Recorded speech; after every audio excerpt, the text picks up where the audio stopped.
Hai teman, selamat datang di channel SKT New. Jangan lupa pada teman-teman untuk like, komen, dan subscribe supaya tidak ketinggalan update dari channel ini. Mimin ucapkan terima kasih. Selamat menyaksikan. Seorang wanita duduk di meja kerjanya. Sedari pagi ia terus saja melamun, membuat teman-temannya heran melihat tingkahnya yang tidak biasa itu. Woi, ngelamunnya aja. Awas nanti kesambet loh. Wanita itu mendelik. Tentu saja terkejut saat tiba-tiba temannya menepuk pundaknya. Suara temannya memekik dan begitu mengagetkannya. Ah, sialan loh. Wan, ngagetin aja. Umpat wanita berhijab pasti itu. Pria yang akrab disapa Ridwan itu terkekeh. Ia heran melihat Andin yang sejak pagi terlihat murung dan terus saja melamun itu. Kerjaan kita lagi numpuk, lo malah ngelamun. Pak Alex juga gak masuk hari ini. JT Mr. Smith kewalahan. Lo malah santai-santai. Kita harus kerja cepat.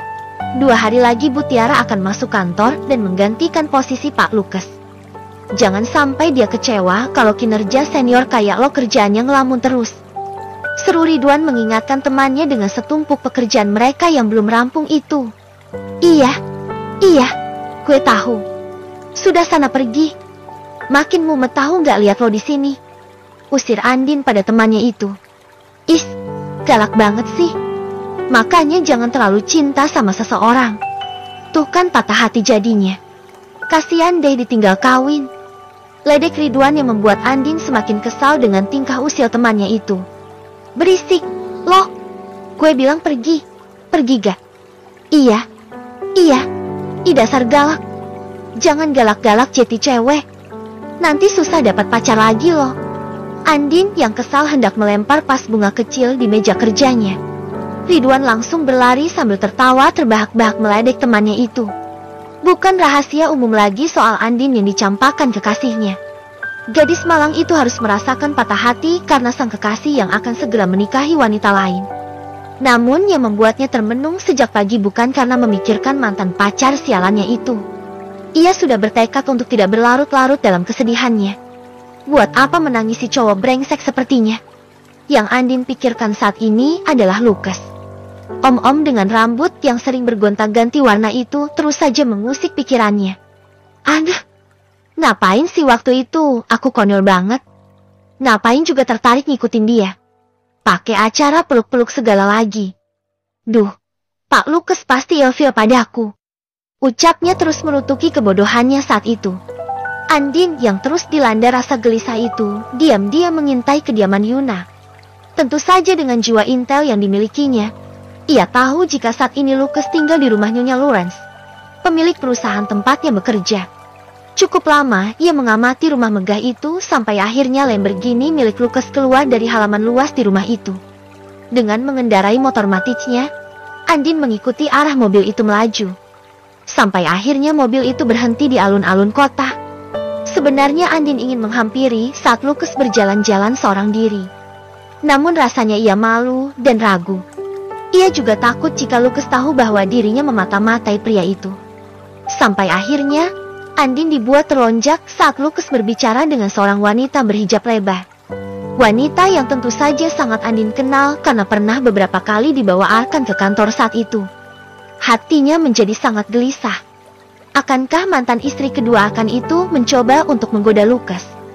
Pikiran negatif hinggap dalam benaknya. Terlanjur benci dan memiliki statement negatif pada wanita bernama Arumi itu, Andin pun khawatir jika Lukas akan tergoda oleh pesona wanita yang telah menjadi duri dalam rumah tangga mantan bosnya. Andin menghela nafas lega ketika Arumi pergi dari hadapan Lukas. Dan tanpa ingin membuang waktu dan kesempatan, ia pun menghampiri pria yang ia intai itu. Andin salah tingkah dihadapkan langsung dengan Lukas. Entah apa yang mendorong dirinya hingga ia memeluk erat pria itu. Sungguh konyol dan memalukan saat ia mengatakan ingin dihalalkan. Dan saat Lukas bertanya apa maksudnya, Andin yang wajahnya sudah memerah bak kepiting rebus itu pun berkata jika ia hanya bercanda. Tak ingin semakin salah tingkah, ia pun bergegas pergi meninggalkan Lukas yang terlihat kebingungan. Kini Andin sangat menyesal. Mengapa ia bisa melakukan hal bodoh yang akan membuat namanya buruk di mata pria itu? Namun ia juga dilema. Sampai kapan ia menyembunyikan perasaan ini? Memang terlalu cepat. Tapi jujur hanya dekat dengan Lucas saja mampu membuat dirinya lupa akan kesedihannya yang telah dikhianati mantan kekasihnya. Lucas yang dingin namun ternyata humoris dan penuh dengan misteri itu mampu menarik perhatiannya. Namun Andin cukup tahu diri untuk tidak mendekati mantan bosnya. Selain karena perbedaan kasta, Lucas juga akan segera kembali ke luar negeri. Tentu saja Andin tak mau terus menaruh harapan besar karena ia tahu hal itu akan membuatnya semakin patah hati. Come on, Andin. Fokuslah bekerja. Jangan mikirin dia terus. Ngapain memikirkannya sementara dia sendiri gak mikirin kamu? Sadar dong, Andin. Mana mungkin dia mau sama wanita dari kalangan bawah sepertimu? Andin bermonolog dengan dirinya sendiri. Mencoba menyadarkan diri tentang sosok yang selama beberapa hari ini selalu mengusik pikirannya ini. Siang hari. Kok nomornya gak aktif terus ya? Apa sesibuk itu dia sampai gak sempat pulang? Melly belum menyadari semuanya. Bahkan semalam ia dan teman-temannya mengadakan party lagi di rumah ini. Seperti biasa botol-botol bekas minuman, bahkan bungkus bekas serbuk barang haram dan beberapa suntikan berserakan di halaman belakang rumahnya. Ia dan teman-temannya sangat happy. Apalagi Melly yang merasa sangat senang karena Arkan tidak pulang dan ibu mertuanya yang menyebalkan itu sedang koma di rumah sakit. Ia jadi bebas melakukan apapun di rumahnya ini. Teman-temannya yang menginap pun berangsur pulang. Termasuk pria bertato yang sudah menghabiskan malam panjang bersamanya. Siti dan Hani tidak ada di rumah. Sengaja Melly meminta mereka pulang kampung setelah kejadian di mana ia mendorong Bu Chandra dari lantai atas rumahnya. Ia juga menyogok pembantunya itu untuk tutup mulut dengan kejadian ini. Suasana rumah ini begitu sunyi. Melly yang tubuhnya terasa sangat lemas karena bergadang semalaman dengan ditemani minuman serta barang haram yang dibawa teman-temannya, menjatuhkan tubuhnya di sofa. Ia sama sekali belum masuk kamar sejak kemarin. Wanita itu mencoba beberapa kali menghubungi nomor ponsel suaminya. Namun nihil. Nomor yang dituju tidak aktif. Membuat Melly sangat kesal. CKK, kemana sih itu orang? Dasar pecundang. Gak ibunya, gak anaknya, sama-sama menjengkelkan. Umpatnya. Dengan sempoyongan, Melly menaiki tangga rumahnya menuju kamar. Ia berniat untuk mandi, membersihkan dirinya dari bau alkohol yang menyeruak. 30 menit ia habiskan untuk berendam dalam bathtub. Melly keluar setelah merasa tubuhnya lebih segar dan wangi. Menggunakan bathrobe berwarna merah muda, ia pun keluar dan membiarkan rambut basahnya tergerai. Saat ia membuka lemari untuk mengambil pakaiannya, alangkah terkejutnya ketika dirinya mendapati pakaiannya yang acak-acakan. Baju-baju tidak terlipat dengan rapi. Siapa yang berani mengacak-acak pakaianku? Dan kemana kotak perhiasanku? Melly menyadari jika kotak perhiasannya tidak ada. Ia mengeluarkan semua pakaian dalam lemari untuk mencarinya. Dan nihil. Kotak perhiasan itu benar-benar hilang. Ekor matanya melirik lemari sebelahnya, di mana Arkan menyimpan semua pakaiannya di sana. Ia semakin terhenyak saat melihat lemari pakaian Arkan telah kosong. Laptop, jam tangan dan semua barang mewah miliknya pun tidak ada. Melly terdiam sejenak dengan perasaan syok. Hingga akhirnya ia menyadari sesuatu. ARKNNN. Dasar maling. Dengan penuh amarah, ia bergegas memakai pakaiannya. Melly berniat untuk mendatangi Arkan ke rumah sakit. Ia akan memberi perhitungan pada suaminya itu karena telah berani mencuri di rumahnya. Melly melajukan mobilnya dengan kecepatan tinggi menuju rumah sakit. Tidak ia hiraukan teriakan dan klakson dari para pengguna jalan saat dirinya ngebut dan nyaris menabrak kendaraan lain. Pikirannya telah dikuasai amarah yang membara. Ia tak habis pikir dengan suaminya. Mengapa Arkan mencuri padahal Melly selalu memberikan apa yang pria itu mau? Sampai di rumah sakit, Melly berjalan cepat menuju ruangan di mana Bu Chandra dirawat. Namun alangkah terkejutnya dirinya saat ruangan itu kosong. Melly bergegas bertanya pada resepsionis rumah sakit. Ia berpikir mungkin ibu mertuanya itu dipindahkan ke ruangan lain. Apa? Pindah rumah sakit? Melly memekik saat mendengar pernyataan resepsionis itu. Iya, Bu, tadi pagi, setelah Pak Arkan menandatangani surat persetujuan pemindahan. Karena urusan fasilitas, Beliau ingin memindahkan Nyonya Chandra ke rumah sakit yang lebih besar. Ujarnya. Di mana itu? Sus, beritahu saya di mana ibu mertua saya dipindahkan. Tanya Melly dengan panik. Mohon maaf, Bu, tadi sesuai amanat dari beliau. Kami dilarang untuk mengatakan di mana Bu Chandra dirawat saat ini. Apa? Melly semakin terhenyak. Apa-apaan ini? Apa yang Arkan rencanakan hingga berniat untuk menghindar darinya? Saya istri dari Pak Arkan. Saya menantu Bu Chandra. Saya wajib tahu di mana mereka. Melly menaikkan nada bicaranya.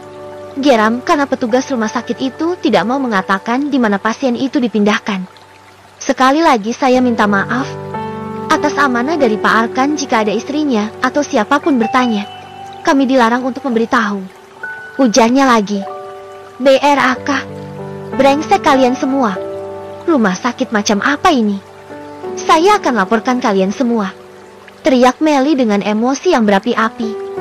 2 orang petugas keamanan menghampiri. Mereka mendengar keributan dan langsung membawa Melly yang terus marah-marah itu keluar. Awas saja kalian. Kalian belum tahu siapa aku. Hah? Teriaknya lagi terus mengancam. Melly terpaksa harus meninggalkan rumah sakit itu dengan tangan kosong. Anda, Arkan sialan. Dasar maling. Kurang ajar kau ya. Teriaknya dalam mobil. Nafasnya memburu. Melly benar-benar sangat marah karena Arkan telah berani-beraninya kabur darinya. Ia tak menyangka jika Arkan akan pergi dan membawa barang-barang berharga miliknya. Aku akan melaporkannya ke polisi. Dia telah mencuri di rumahku. Ucap Melly seraya menyalakan mesin mobilnya. Pikirannya saat ini adalah kantor polisi. Ia akan melaporkan pencurian ini. Merasa telah tertipu oleh wajah polos dan baik dari suaminya. Namun di pertengahan jalan, ia tiba-tiba mengurungkan niatnya. Jika aku lapor pada polisi, sama saja aku menyerahkan diri. Bagaimana jika polisi tahu identitasku yang sebenarnya? CKK, aku harus cari cara untuk bisa menemukan Arkan. Pria itu telah berani-beraninya bermain-main denganku. Awas saja kalau ketemu nanti. Melly memilih untuk pulang dulu ke rumahnya. Ia akan meminta bantuan teman-temannya. Dengan uang dan semua yang ia miliki, tentu ia bisa kerahkan semua teman-temannya untuk mencari keberadaan pria itu. Baru saja mobil mewah milik Melly terparkir di halaman depan rumahnya, suara sirine tiba-tiba terdengar. Deh, perasaan Melly tiba-tiba tidak enak. Apalagi saya melihat beberapa mobil polisi berhenti tepat di depan rumahnya. Aduh, sialan. Ada apa ini? CKK, mana barang-barang bekas pesta semalam lupa belum dibereskan? Melly berlari hendak masuk ke dalam rumahnya dan kabur melalui pintu belakang. Namun salah seorang petugas kepolisian melihatnya dari gerbang yang belum sempat Melly tutup itu. Heh, mau lari kemana kamu? Tanya polisi itu, membuat Melly mematung di tempat. Melly yang gugup dan ketakutan itu mencoba untuk bersikap tenang. Belum tentu juga kan polisi datang kemari untuk menangkapnya. Melly membalikkan tubuhnya kemudian menghampiri beberapa aparat polisi yang sudah mengepung rumahnya. Ia berjalan sambil membusungkan dada, berharap para polisi itu terkecoh dan tergoda oleh pesonanya. Saya tidak akan kemana-mana kok, Pak. Lagi pula saya tidak punya salah apa-apa. Ada apa bapak-bapak kemari? Ada yang bisa saya bantu? Tanya Melly dengan suara mendesah manja. Sebelah matanya berkedip nakal. Sebenarnya saya sendiri mau ke kantor polisi loh. Saya mau melaporkan pencurian di rumah saya. Suami saya yang bernama akan kabur dari rumah dan membawa barang-barang berharga milik saya. Jika bapak polisi yang baik hati ini berkenan, mari kita selesaikan di kantor saja. Tidak perlu masuk ke dalam. Di dalam rumah kosong. Kecuali jika bapak-bapak ini mau sesuatu yang lain. Ucap Melly mencoba menggoda para polisi itu. Ia mendekat, tangan-tangan lentiknya menyentuh dada salah satu dari aparat. Ia yakin tidak ada yang mampu menolak pesonanya. Apalagi dirinya juga punya banyak kenalan polisi yang pernah menjadikan dirinya simpanan. Tentu akan mudah untuknya menjerat yang lainnya juga. Namun senyum genit itu tiba-tiba memudar saat ia mendengar suara tepuk tangan dari seseorang yang baru saja keluar dari mobil petugas. Prok, prok, prok. Wah. LNTE sepertimu tak ada kapoknya. Masih saja menggoda para lelaki. Hahaha, Dasar murahan. Sindir seseorang yang membuat Melly mati kutu ketika melihatnya. Lu Lukas? Ya Jetty kamu. Haha, ya, aku yang melaporkanmu. Melly, upes maksudku Melinda. Sudah cukup kejahatanmu ini. Sekarang waktunya kamu mendekam di penjara. Ucap Lukas yang membuat wajah Melly seketika menjadi pucat pasi. Gak, ini semua fitnah, Pak Polisi. Saya tidak melakukan apapun. Teriak Melly mencoba untuk menyangkal. Laporan atas tindak kejahatan dengan sengaja mendorong Bu Chandra dari lantai atas, praktik prostitusi, penggunaan barang haram, dan penipuan. Apa itu kurang? Mel. Lukas tersenyum miring menatap wajah Melly yang panik itu. Tidak, Pak. Jangan dengarkan dia. Ini semua fitnah. Melly terus membela diri. Anda harus ikut kami, Bu Melly. Silahkan jelaskan nanti di kantor polisi. 2 orang petugas meringkus Melly yang mencoba memberontak itu. Sebagian dari mereka merengsak masuk untuk menggeledah rumah tersangka. Lukas, aku tidak akan kalah darimu. Awas saja kau BRN gesek. Aku tidak terima, aku akan buat kau menderita. Teriak Melly saat ia hendak dimasukkan ke dalam mobil petugas kepolisian. Lukas menyeringai. Ia menatap wanita sombong itu dengan tajam. Ada rasa puas dan lega saat dirinya melihat wanita jahat itu diringkus polisi. Ia akan pastikan jika Melly akan mendapatkan hukuman yang berat. Coba saja melawanku, wanita culas. Kau tidak akan bisa lari lagi kali ini. Bersambung.